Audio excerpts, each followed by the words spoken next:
Howdy folks, I'm Kurt Davina. This is Lucy James. We're here doing some GDC coverage with A1, Vidhvat, for a game called Tamashika. Tamashika. Tamashika is good too. We're going for a name that combines like a little bit of like Indian concepts, a little bit of like Japanese, because those are the influences for me in the game. So I thought of coming up with like a name that, you know, alludes to both. You were saying just before we kicked off that there's like lots of esoteric sort of themes and things, and I want to dig into it. And we're going to. All right. But as we were looking at the game here, I don't know how to explain it other than like an explosion of senses and colors and chaos. Yeah. But done, what is the game?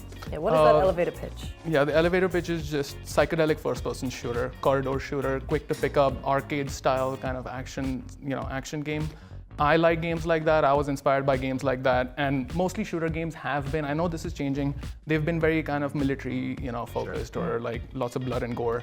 I'm not into that stuff. I like things that are happy, more like kawaii core, like cute and beautiful. So I just made a shooter. I like shooters still, but I want the enemies to blow up into flowers and stuff. So I was like, yeah, just put it in the game. Did you play Neon White? I have seen that game. Yes, yeah, it's very, very colorful, very. But in terms of like getting aesthetic. into that flow state of and just color all around, and just the concentration. So I made Lovely Planet before, which was also a very kind of like colorful shooter. So carrying on that legacy, but like turning up the psychedelic aspect of it. And with a gun and a knife? A gun and a knife, yeah, of course. Yeah, like the melee aspect of it is there. I feel like it makes for a unique kind of experience where you're going through the corridor, shooting enemies, and then the game stops and you're like, "Ka-ta." You mentioned earlier like this blend of different things that you like, Japanese culture, Indian culture. On top of that, there's like this yin-yang sort of thing, and there's like spiritual elements to it. Tell me about this balance of like violence, color, Right. but also apparently some sort of, I kind of get like this meditative floatiness to it. Yeah, I've come back to making games after a while. I've been meaning to, make the game that I really want to make, and I did like a self-exploration. I'm trying to like go inwards and see like what calls out to me, what do I find interesting and exciting, and working on like a creative product for me is like it has to come from here. So I have to like talk about the things that are exciting to me. So I actually just took a list of things that I find cool, and this is a culmination of that. So all of the references to like the yin yang and the torii gates and everything. I'm a big fan of Japan. I went and lived there, and all of the metaphysical kind of like psychedelic, spiritual aspects, like those things really call out to me. I've been like researching that. That's where most of my time goes when I'm not working on video games. So I kind of like want to talk about that stuff. So I'm just like, what? I'll just put it in the game. So whoever's interested in it can explore, all the stuff outside it. I mean, how are you representing it in the game? Like in the game, glasses off. That's when we know we're going to see it. Yeah, I mean, this stuff is important. I think we need to talk about like psychedelic research, what's going on in like the mind and everything. Those things are really important. The game itself is a flow state kind of first-person shooter. I like first-person shooters. They're a fun thing that we've been doing in games for years now. And young me really loved that kind of genre of game. What was the one when you think of like that like the seed of those games when you were young? What one do you think of? Okay, way back, I think it was probably like Counter-Strike or okay. the Deus Ex, like that era of video games. Okay. Yeah. And then I got good like with Call of Duty and like Battlefield and stuff like that. So With Doom, Quake. Yeah, a little bit of that. Also Overwatch. Yeah, big Diva fan. Me too. Oh, yeah, I'm a Diva main. Like, I want to be the Korean girl that comes out of the mech. Like, who doesn't want to do that? But also, I was kind of bad at it. So her mech exploding and then being Baby Diva, I was like, oh well, this is like a second life. But then everyone comes and protects you. It's like, yeah, it's like, so Diva is just recharging. Yeah, I like that vibe. Yeah, she's hanging out. Yeah. Sunglasses came off, the toes are out. But like the psychedelic part of it, like blending the psychedelic sort of thing that you're talking about with your passion for first-person shooters. Yes. There seems to be, those are juxtaposed. Those are contrasts. Yeah. How are you like? Is this balance just Vidhvat being like, I love first-person shooters? Yeah. And I love like this idea of psychedelics, or Japanese culture or something like that. Talk like that's the weird. It's so hard to see this thing and understand like how those two things came together. I guess, and also my kind of little follow-up to that is, how do you know when things are just too much and they're not going to synergize and work well together? Oh, for sure. I think the juxtaposition also calls it out in a way where it's just like, dude, these two things are like, from like, yeah. So in a way, it calls attention to itself that way as well. But I think video games, in essence, are also like this exercise of like being in in a flow state.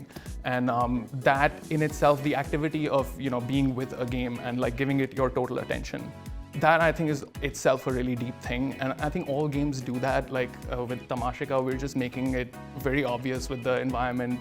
All the art in the environment, like it points to like Buddhist concepts and things like that. So it's literally just a first-person shooter dressed up with all these concepts. And I feel like if young me was playing this game and he was really into the shooter, he would be like, okay, I want to find out what this game is about. And if he looked at the achievements in this, and I'd be like, I want to find out more about this stuff.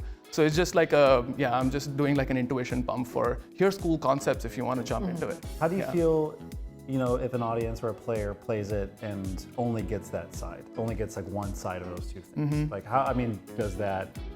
do you feel like you've maybe failed or succeeded in any way? Are you comfortable knowing that a person is just playing it purely for the sake of just shooting?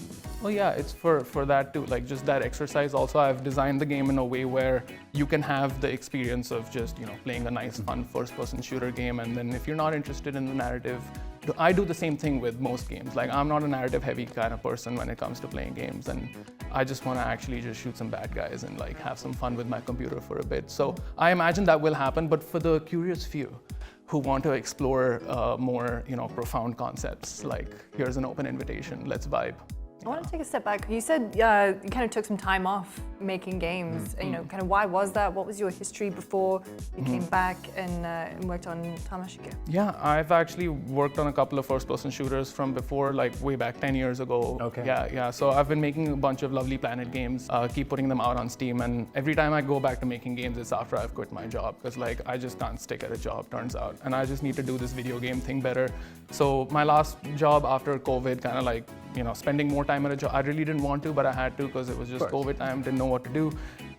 Got pretty burnt out. I was like, this is not what I want to do with my life. And it's, when you're that age where you're just like, dude, let's give it one more shot, And I was like, okay, you know what? Let's make a video game. I know how to make shooters, and I've been making lots of shooters, and I've been experimenting with lots of different shooters. I'm like, okay, what game is this guy trying to make? Like, this must culminate into something. It must make sense, right? So Tamashika is that, basically. Me trying to like put together everything that I've learned into one game. Flow states I feel like are kind of like this. It feels like kind of an esoteric thing, right? And like everyone has a different flow state. Everyone has a different sort of game that allows them to kind of step out of themselves. What is the process for you? When do you know you've hit that point when you're like, I'm creating something that is evoking that feeling? Oh, right. This is again, as an artist, as a creative, what calls out to me, I just chase after that. There are many different kinds of games out there. There are many different kinds of flow states too. Like some people enter that when they're looking at the, in their RPG, when they're looking at all of the stats and everything. That's a fun thing to do. Yeah. I love doing that too. All the numbers going up, I'm gonna put this weapon in and my damage is gonna go plus 1.5 over.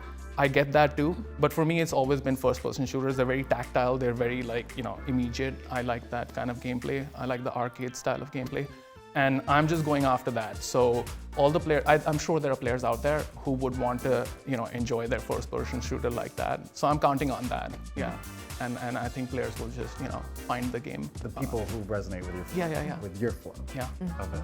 Obviously, you brought the game here to GDC. I saw it on the show floor at Day of the Devs on Sunday. What's it like watching people play it and you just kind of standing there? Yeah, do you feel nervous seeing it in person, or is it a great chance for you to play test and get feedback from people? It's been great actually. Day of the Devs was awesome. Like the game's up on the expo floor today also, and I have been having a ball actually because working by yourself, like I've been working on this for 2 years. My team is completely remote. I've just been in like Airbnbs and like working on it all like solo. So every time I get a chance to actually show the game, I've shown it around at like small meetups before, but like GDC, Day of the Devs, when everyone just like comes in and like they pick up the controller and they're like staring at the screen, they're like, dude, this is awesome. I just need that, I need the experience, like people experiencing the game so that I can like get feedback, but also just, see the effect of what the game does when somebody picks it up and they get like kind of sucked into it. And yeah, it's really nice to meet other developers who look at the game. They're like, dude, this is pretty cool. I'm just like, yeah, man, like you should make something like this too. Like, Cool. Because I've done that. I've met developers before whose games I've played, and then I see them and I'm like, dude, this is awesome. Thank you for making this. I mean, it has identity. It has like a very distinct thing. Like, of course, there's like certain games, like you mentioned Neon White. There's a game called Post Void that I really enjoyed, and like you can see sprinkles of those things exist in the world. Big inspiration. Post Void? Of course. Oh, Post Void is. I always said like that game's like only $4, and I was always like, it's a latte. Buy that latte for somebody. Buy a cup of buy Post Void for somebody else. Yes. Well, that's cool. I'm glad I was able to make that connection. But this, yes. but even to that point, I was looking at it, and of course, I can kind of get a Post Void vibe, but this still has a very like distinct identity. And talking to you even within a short time, like knowing where you were coming from, it spiritually, even like putting the yin and yang at the center of it is like very like you're doing a good job of. You said even if people don't care about the narrative, I still think you're doing. It's there. On the point of narrative, is there a narrative? Like, is there anything, because like we've talked extensively about like shooting stuff is cool. Psychedelic stuff, cool. What is the story if you want to talk about it? Yes. I don't like narrative heavy games. I don't usually play narrative heavy games. And if this game was being played by my younger self, he wouldn't really be interested in like a cutscene where like you give the exposition and this and that. So I didn't include any of that in the game.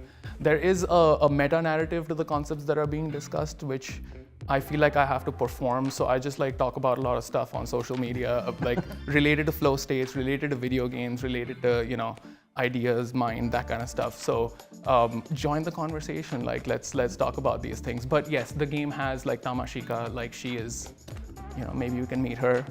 Maybe she's hiding in the game somewhere. I don't know. There's that sort of thing happening. So once you complete the game, you'll get a better picture of like who she is, or that kind of thing. Yeah. So the game will hint at it. Yeah.